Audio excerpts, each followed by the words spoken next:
বাংলাদেশে কর আয়ের 65% মানে 65% 65%ই আদায় করা হয় সাধারণ মানুষের কাছ থেকে নিত্য প্রয়োজনীয় পণ্যের শুল্ক ও ভ্যাট ইত্যাদি পরোক্ষ করের মাধ্যমে। এমনিতেই লবেজান দশা, তার উপরে ভ্যাট বাড়ানো হয়েছিল শতাধিক পণ্যের উপরে।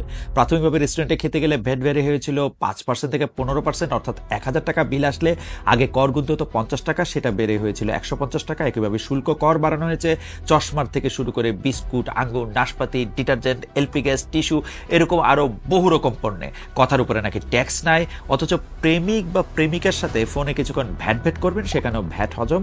100 টাকা রিচার্জে আসলে কয় টাকার কথা বলা যায়? আওয়ামী আমলে 15% থেকে বাড়িয়ে 20% হয়েছিল, সেটা ইউনুস আমলে বাড়ানো হয়েছিল 23%।